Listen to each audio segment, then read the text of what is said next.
Hi, I'm Jamie.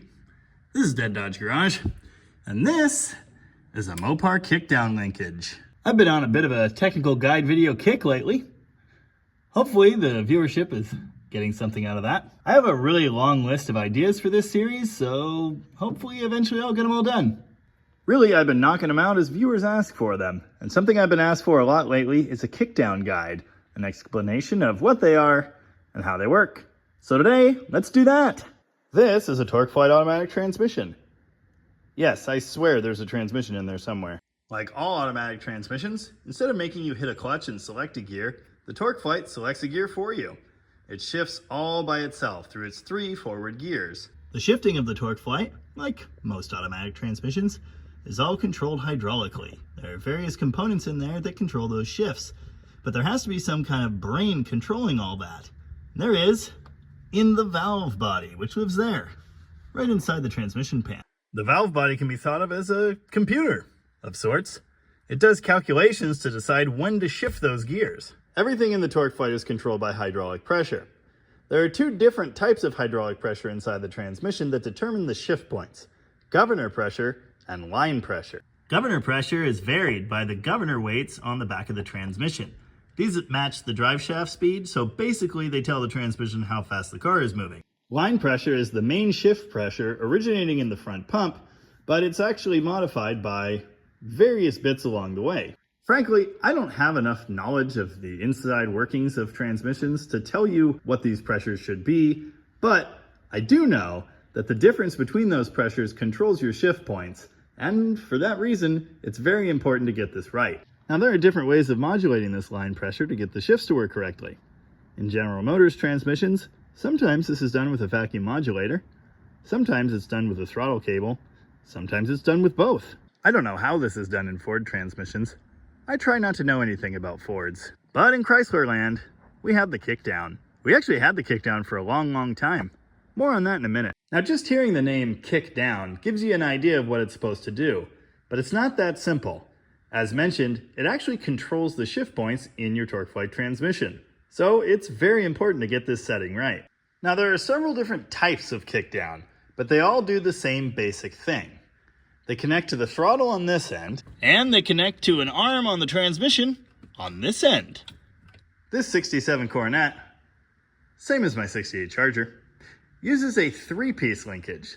This is the earlier style. There's a rod up here that connects to the carburetor. There's a pivot back here.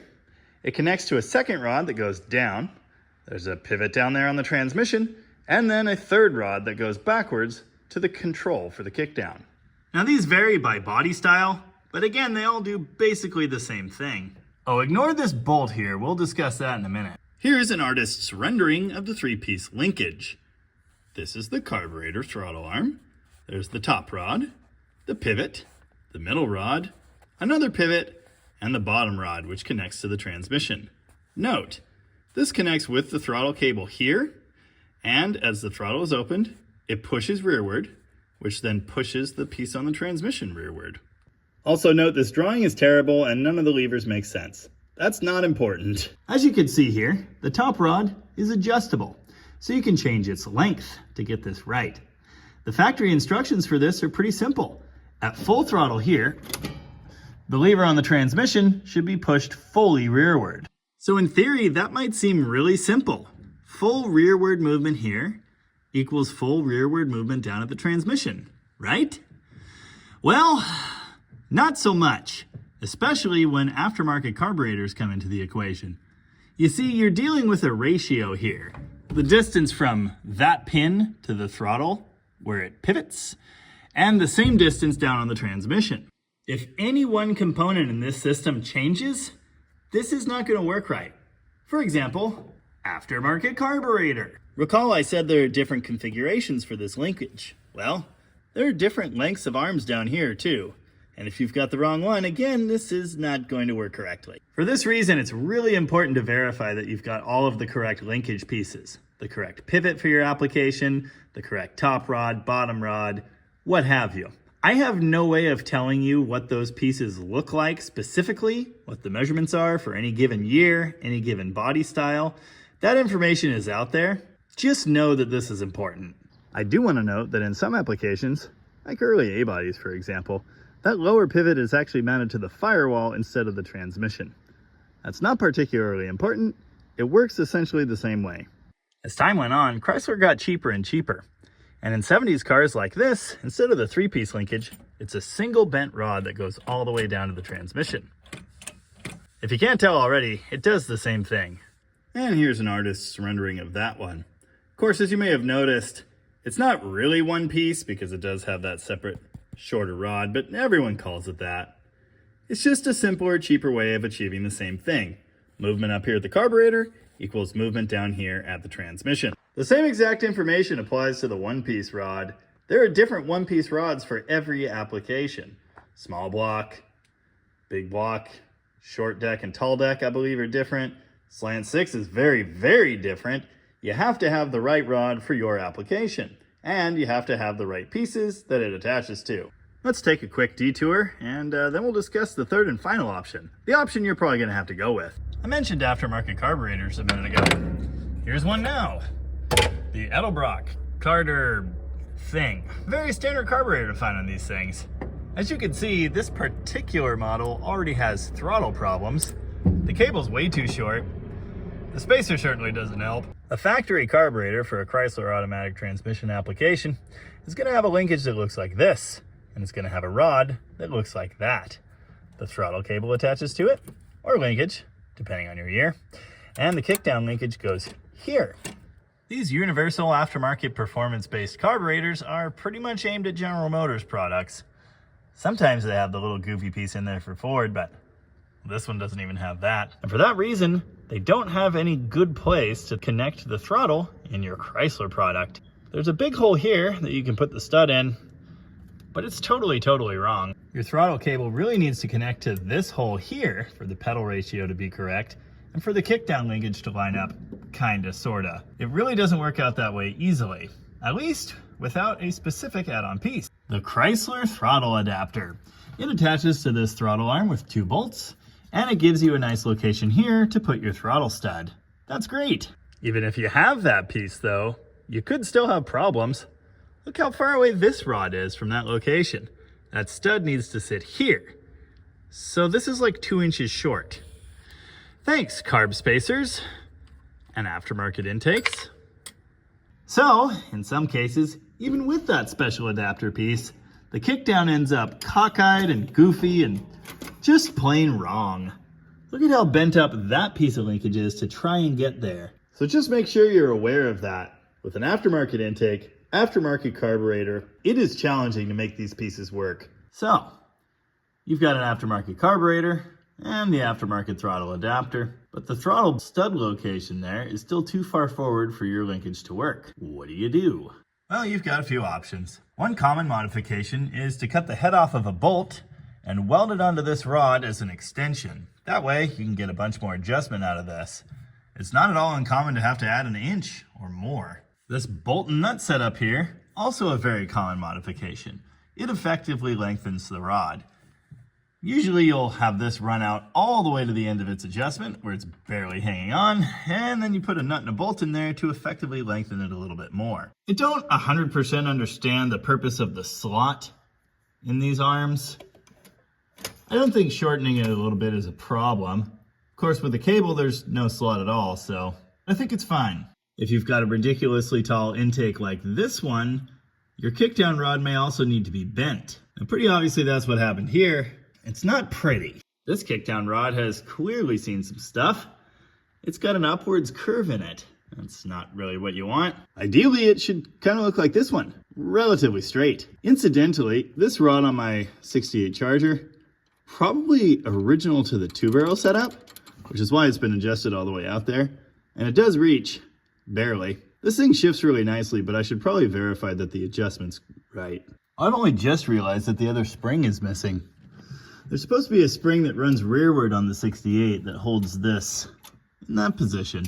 It does seem to work okay without it, but you might want to pay attention to that. Before we get to our third and final option, I'm going to take one more detour and tell you that when you talk about kickdown on the internet, it's inevitable that someone's going to hop in and say, if you don't get it right, your transmission's gonna die.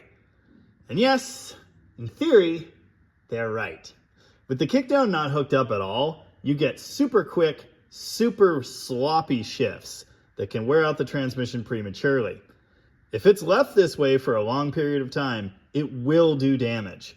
The harder you drive, the worse it is. Just because your kickdown was set wrong and you drove it that way does not mean your transmission's now garbage and you need to throw it in the scrap bin. Get the linkage right and see what you got. I've seen many vehicles where this was the case. I mean, it's almost more common that they are set wrong or not there at all. It's just Green Dart, for example. It just didn't have one, period. For a long time. I fixed it, and the transmission lived. So just keep that in mind. All right, the third and final type of kickdown setup. The Kickdown Cable. The Torqueflite-based 4.6RE in this Ram pickup has a kickdown cable instead of a linkage. As mentioned earlier, General Motors has been using kickdown cables for like ever. Interesting side note, I said RE there, which means electronic control, but it still uses a kickdown. Kind of funny if you ask me. On these trucks, the kickdown cable can be found here, and the further the throttle opens, the more it pulls.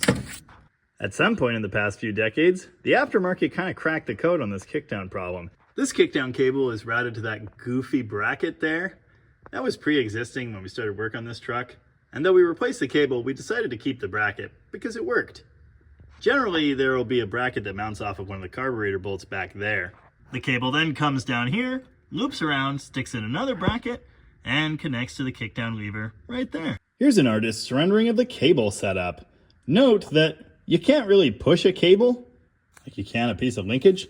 So instead, the cable is pulled from the opposite side of the throttle lever as the throttle cable.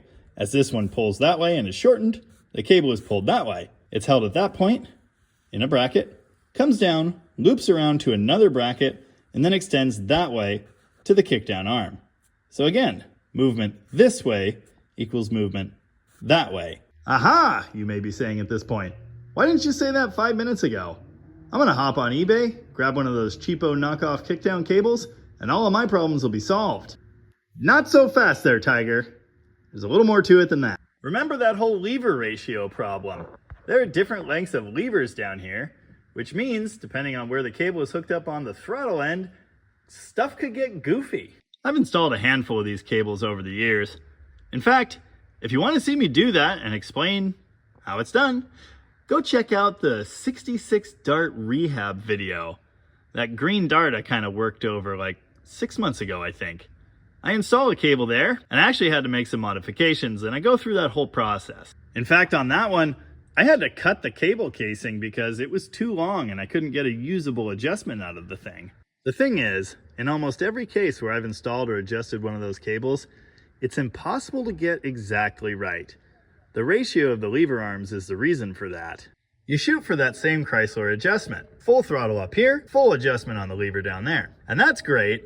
But then at other points in the throttle range, because of that ratio difference, it shifts too fast, or it holds gears too long. Depending on your particular situation, and which one of these levers you have, you might need to drill a new hole in there, effectively shortening the arm and getting more movement down here for the amount of throttle movement you have. Or, conversely, you might need a longer arm. The good kickdown cables are made by a company called Lokar. L-O-K-A-R. You can get a cheapo one on eBay that costs like half as much, but you get what you pay for. Generally, your only option for attaching the kickdown cable to your standard cruising model Edelbrock or Holley carburetor is going to be this hole down here on the bottom side of the throttle. Now again, maybe that's going to work for your application with your arm down on the transmission, maybe not. I really can't tell you that for sure. I can tell you it's something you need to be aware of. There's a really good chance that if you just adjust the cable so you get full throttle actuation on the transmission arm, it's not going to shift right at varying speeds. It would be absolutely impossible for me to figure out and explain every different combination of these components. Which arms work, which arms need modification, where you're going to find the right pieces. There's just no way for me to know that. I do hope that this at least gives you a basic understanding of how this system works and some ideas for improving it on your car. It's very common for any modified, hot-rodded Chrysler to have a goofy kickdown and a transmission that is not happy. You need this to be right. Now, as another note, there are modifications that can be made inside the transmission that change the shift points as well. We're not even getting into that. Hopefully, if you're watching this, you're just trying to figure out how to make your stock Torqueflite work correctly. Beyond that, I can't help you. If you still can't figure out how to get the kickdown to work in your Mopar, you can always do the kickdown linkage delete. It just takes an extra pedal there, a shifter there with like a hole in the floor, and a bunch of time and money. The Chrysler Kickdown linkage is a goofy piece of voodoo and magic, but it's actually pretty simple in its operation. Hopefully, you can take this information and fix yours. That's all I have to say about that. As usual, I'll be in the comments if you have any questions, so don't be afraid to ask. In any case, thank you very much for watching if you did, and happy shifting.